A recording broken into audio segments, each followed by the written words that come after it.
to the Cloud Security Podcast by Google. Thanks for joining us today. Your hosts here are myself, Timothy Peacock, the Senior Product Manager for Threat Detection here at Google Cloud, and Anton Chuvakin, a Reformed Analyst and Senior Staff in Google Cloud's Office of the CISO. You can find and subscribe to this podcast wherever you get your podcasts, as well as at our website, cloud.withgoogle.com/cloud-security/podcast. If you like our content and want it delivered to you piping hot every Monday afternoon Pacific time, please do hit that subscribe button. You can follow the show and argue with your hosts on Twitter as well, twitter.com/cloudsecpodcast. Anton, we are talking to one of the people that was there when Google was attacked with the Aurora attack way back now 10, 11 years ago.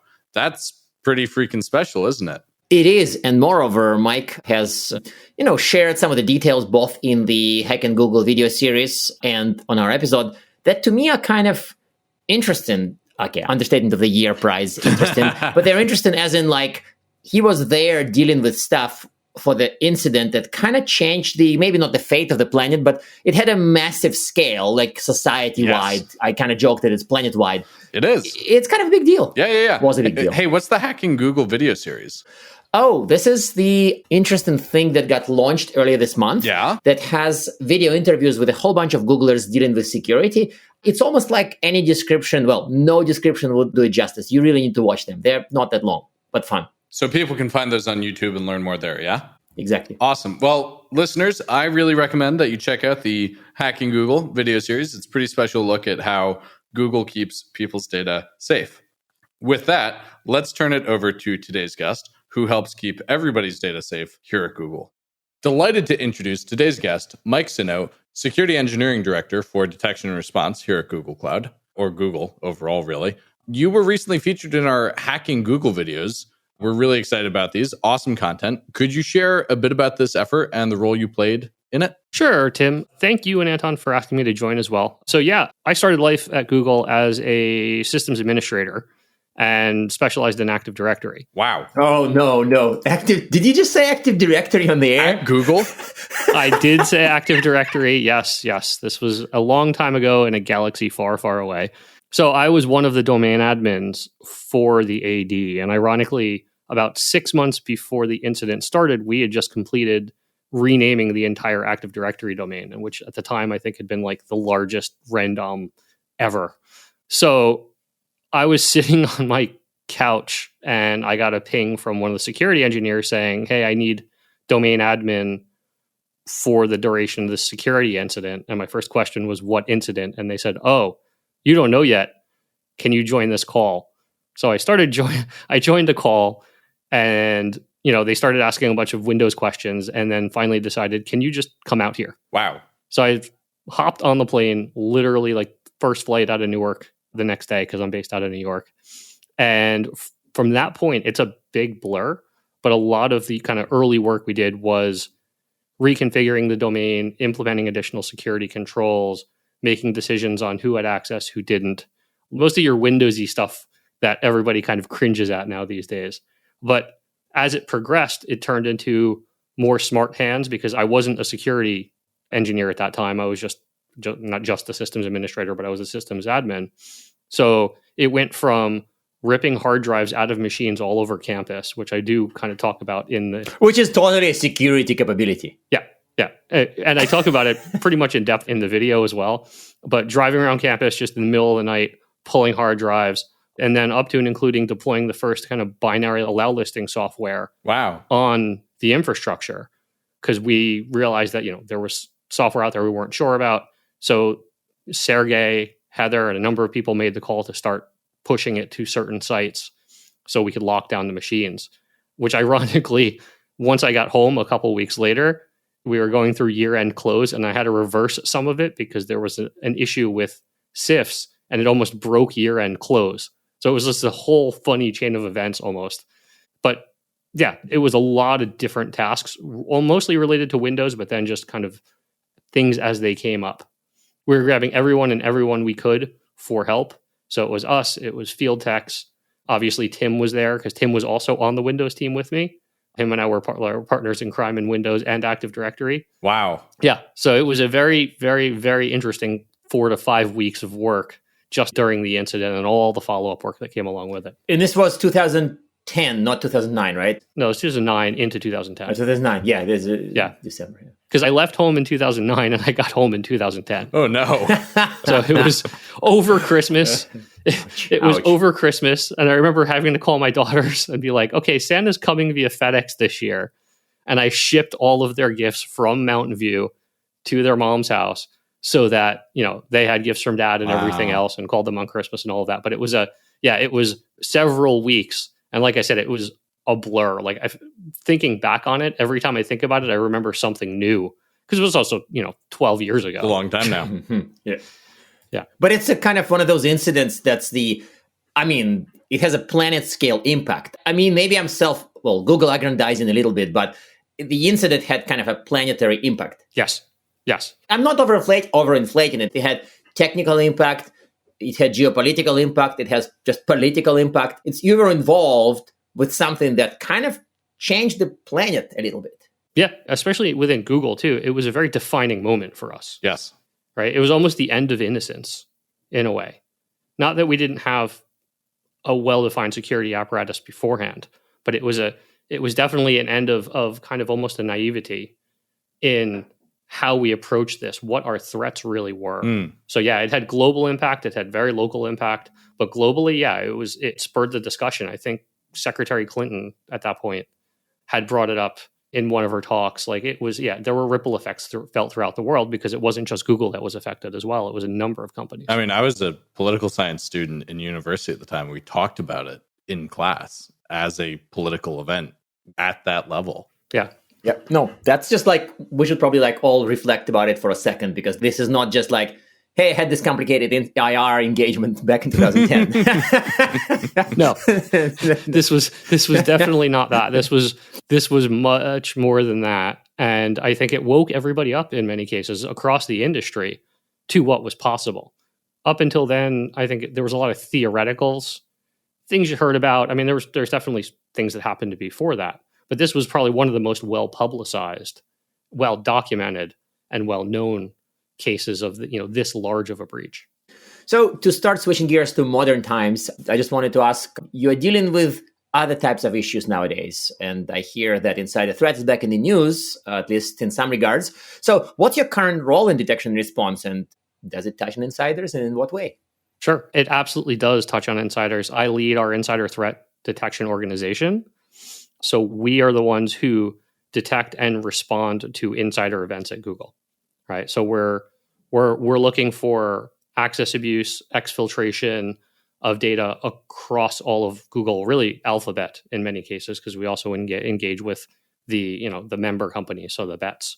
So that's my role. I lead the detection folks, but I partner with all of the engineering teams, all of the other. There's insider risk engineering teams that focus on how do we minimize and put preventative controls in place as well. So it's a lot of cross-functional work, but our main focus is detecting and responding to potential insider events at Google, right? Because a lot of cases, things that look like insider just end up being minor mistakes, people making workflow mistakes, doing the right thing in the wrong way or the wrong thing in the right way. So yeah, it's a very interesting job. It's never the same thing twice, but it can be hairy. It can be very hairy. So you mentioned mistakes, and you mentioned well-meaning mistakes, and that's been my in my engagement with insider threat back in my analyst days. This was a painful question every client asked, including asked us at Gartner. Do you deal mostly with the big evil insiders, implanted spies, horrible scenarios you can imagine, or do you deal with people who are kind of well-meaning and not malicious, maybe make mistakes, maybe you are literally in the trenches with this in this battle. So I don't want to turn it as which one keeps you up at night, but what's your take on this balance between well-meaning insiders and just legit evil insiders? I don't know. That's not a technical term, legit evil, right? Am I? No, but it could be. We deal with both, and we see definitely a higher percentage of more well-meaning mistakes, people doing the wrong thing, but unintentionally causing a problem. But I think, in terms of what's keeping me up at night, to steal that from you, is the malicious insiders, because they really are out to cause damage, whether it's foreign espionage or people looking to take down Google or, kind of other malicious actions. I think, volumetrically, we see a lot more accidents. People clicked the wrong thing, shared the wrong doc to their personal Gmail address instead of their Google Gmail address because they're exactly the same and the dialogue had both and they clicked the wrong button. So volumetrically, there's more risk there. But I think in terms of impact of risk, malicious insiders, there's a kind of a larger impact once they get a foothold. And they do come up in many kind of a classic, I don't know if there's a book of classic security leader nightmares, but like malicious, technically skilled insider, in my mind, was always close to the top of the list. Because imagine somebody with essentially the tech skills of a top tier attacker who is also an insider. I'm probably going to lose sleep this night, frankly. I just said it, and I'm not even responsible for it. We don't have to remember that or imagine it. It happened, and Google was relevant in that one too. Remember SSL added and removed here? That's exactly that case, Anton. Yeah. And and the attackers, in terms of an insider, have foreknowledge of our systems. They know how the systems work. They know where the holes are. They know where the detection is and how to get around it. Not always, right? Not always, hopefully. Not always. It's a balance between being able to detect it, but I would much prefer we prevent it in the first place. Yes. Right. Training the users, because again, the unintentional pieces, training the users is a big part of this, but also putting in strong controls up front so that it doesn't have to get to detection. I'd much prefer that, because once we get involved, in some cases, the horse has left the barn. Not always, but in some cases, the thing has already happened. We can do attribution for it. We saw that it happened. We can respond to it. We can remediate what happened, but it still happened. So that's why, again, I focus on the partnerships aspects of how do we prevent this up front so that we're not involved on the back end. And if we are, we are. But, and of course, that happens plenty of times a day. But strong prevention and then strong detection complement each other very well. Yes, they do. So we're going to run an ad for Zero Trust something right now, right, Tim? Okay, running an ad for Zero Trust. This episode brought to you by Identity Aware Proxy. Learn more. No, so I think what's really interesting, though, is, so much of our job is about trust at the end of the day. People trust Google with their most personal, intimate things, their photos, their correspondence, their searches at 2 a.m. I imagine a lot of what's the value of insider threat detection is really preserving user trust. How important is that to your mission and what you think about in the day-to-day? It's core to our mission. Like you said, our users trust, and even our employees in many cases, right? A lot of the data internally is just as sensitive as the data out externally. We have people's information. They trust us with that data. Everything is built on trust. So having strong controls, having detection and response in some cases is the last line, the last stop in that journey, where we're the last line of defense there. If somebody slips through the controls, it's up to us to detect it, then respond to it, mitigate as appropriate, remediate as appropriate, and then take the findings from that back to the engineering teams or to the affected teams to try to prevent it from happening again, right? To learn from our mistakes. So yes, it's core to our mission. It's the kind of one of the whole reasons we exist is user trust, right? User data at Google is sacrosanct. The crown jewel of our crown jewels, right? It is, given the type of data, the data that's stored, the impact it can have on real people out there in the world. It's something, our entire organization exists to protect that data.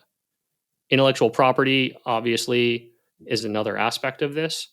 But user data is what everybody, and it's not just detection and response, it's not just security. Googlers in general really respect the trust our users hold in us for their data. So one fun thing to add to this, and this is kind of I'd rather this kind of sink in with the audience, right? Because it's not IP, it's not like some kind of piece of code, how to do something incredible technically. It's kind of important, but it's secondary after user data. This is sort of good reminder and good thing to kind of stick on the wall. And I think it got to me too. Like I feel that it's user data first, IP second. When you say user data first, IP second, like you feel bad, how? I'm just curious. No, I don't feel bad. It just feels like it's something that I need to kind of internalize and understand fully. Like this is how, like I agree with that, of course, but it's interesting that it's sort of we think of it explicitly. Like it's crown jewels, the crown jewels is user data. And all other crown jewels are probably hugely important, just not as important as this. Yeah, I mean, it takes a second to digest, but if you had to stack rank them, just the impact that loss of user data can have on people, it, to me, trumps everything else. That doesn't minimize the impact of loss of intellectual property, the state secrets, the robotics, the artificial intelligence, you name it. But user data, people's data, given the effect it can have in real life, as we've seen in other instances outside of Google on people, is the core of trust, the core of what we do with then intellectual property as well. It's not like we don't detect exfiltration of intellectual property and follow up on it, but order of precedence, it's user data, intellectual property. Yeah, that actually makes sense. And I think that a lot of listeners probably would say, I'm sure Michael has some kind of super powerful technology, obviously using real AI or something that detects threats. So question about the tech stack. It doesn't have to be super powerful, but I'm kind of curious. What can you share about the tech stack that your team uses for this? And I've seen some references in public about this. So what can you share? And I'll lead the witness because I work closely with your tech stack. One of my favorite things is BrainAuth. What can you tell us about that? BrainAuth is actually an umbrella program that has several projects underneath it. So I think what you're probably most familiar with is the facade model. Yeah. Yeah. It's which basically does contextual anomaly detection and looks for actions on supported systems that are unlikely for a given user system pair. So, Timothy did this thing on this system, but has never done it before. And given role, et cetera, it's unlikely. And we'll then surface that to us. So we ingest that data, we do automated analysis on it, further enrich it, and then review the output and do any additional manual follow-up that has to happen on it. There are a number of other models, but that's one of the biggest, and that's one of kind of the first ML models that we started with. The BrainAuth team could better explain it in detail than I can, and we could probably have an entire episode about that because it's super interesting. Yes, we could. Because I think they presented it in 2018 at a Microsoft colloquium on machine learning. I was actually re-reviewing the presentation that they did this morning about it. Oh, nice. But, that's one of the tools in our toolbox. There's also a lot of additional detection that we write purpose-built for various workflows, various types of data that augment it. So it's one very, very, very good signal that we have, but it's also not the only thing we rely on. Right. So listeners, if you'd like to learn more about that one, let us know in the comments and on the LinkedIn and on the Twitter, and we'll see about getting those folks on the show as well. Mike, one of the things you've referenced there is automation on top of those signals. Could you share a little more about the role of automation? Because we love talking about automation on the show as well. Sure. Automation, again, so SST, which I know you talked to Tim a couple of weeks ago, and my team, ITF. What are SST and ITF, real quick, for the listeners at home? The security surveillance team, and my org is the Insider Task Force, which actually was born out of the SST. Mm-hmm. So it started in SST and then grew to a size where it became its own organization. Because we run it 24/7, my team. But we share a good 90% of our tech stack, right? We diverge in certain areas because of just the threat models. But so data gathering, analysis, and we even infer initial priority, and we're working towards automated mitigations in some cases. Wow. So a lot of it right now, what we're testing for automated mitigations is kind of the lower severity events where we would email. We have an automated email system that will query the user and say, hey, we saw this happened. Can you tell us why? And there's a bunch of checkboxes that go, I was doing this, or this was business justified, et cetera. So we're starting there, but we're looking at even automating the mitigating actions. Oh, wow. So that we don't have to take that action manually. But we're very slow and very careful there because it could cause chaos if we tried to go too fast and end up causing more problems than we solve. That makes sense. Yeah. And then, from the ingestion standpoint, logs ingestion, we don't have to go out and generally gather logs there, pulled into our pipeline, presented in front of us, and then the automated analysis is once a signal fires, it'll get pulled into a hunt. Depending on what that hunt does, it presents a automated, here's all the things you would have done if you were doing it manually. screen to them with hints on what this could be, and in some cases a conclusion on what it could be, and then they will do follow-up actions based on that. There's judgment that still needs to be applied in many of these cases. So they'll take a look at the data, do any additional follow-ups, additional queries, additional looks, and then either escalate the case or close it as, oh, this was a business justified action. They're sharing data with a partner that has an NDA, et cetera, or we really can't explain this, so we need to move it to the next step. You said the word hunt. For listeners at home, that really means like a playbook that ran, right? Yeah, it's essentially an automated playbook. We rate hypotheses for various threat models to say, in this case, if this happened, we would investigate as such.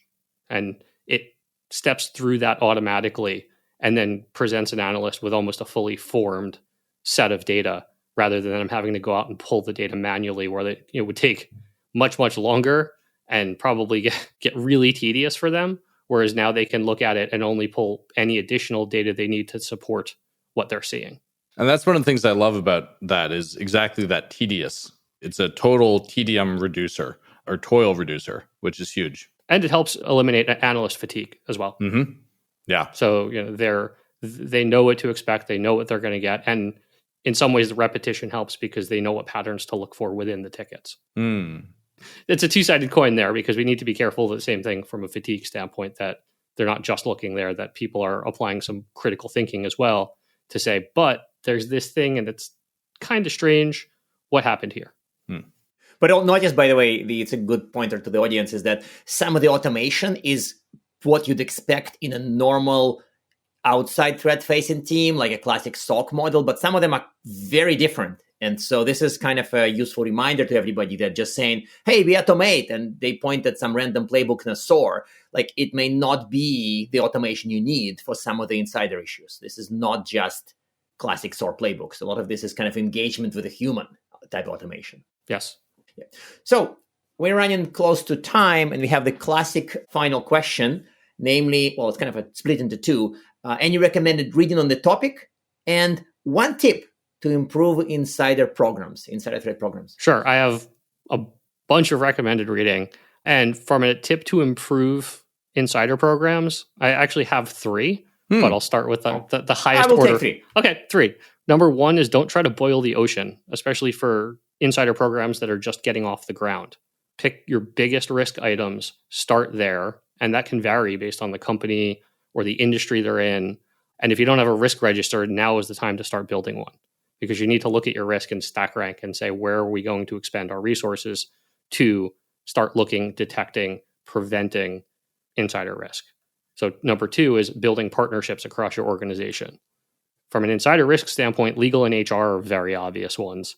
They always have to be involved, but also work with your product areas or business units or whatever your organization calls them and your dev teams to look at their very specific risk and create that feedback loop with them so that when you start seeing trends in incidents, you can communicate it back to them and say, we see a trend here. What's going on? How can we fix it? And then number three is understanding company culture. Every company's culture can be very different. Google's a very different place than a lot of organizations. So we have a very open culture.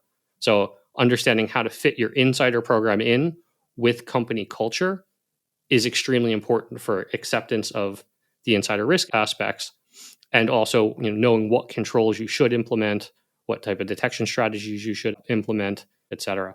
And then for recommended reading, this obviously the Secure Reliable Systems book, page 24 has a very, very good matrix of how we consider insiders, first party, third party, and associated, but also the CERT guide to insider threats, Common Sense Guide to Mitigating Insider Threats, which is by the Software Engineering Institute at the Carnegie Mellon, because they sponsor the open source insider threat sharing group, which a number of companies across many industries are a member.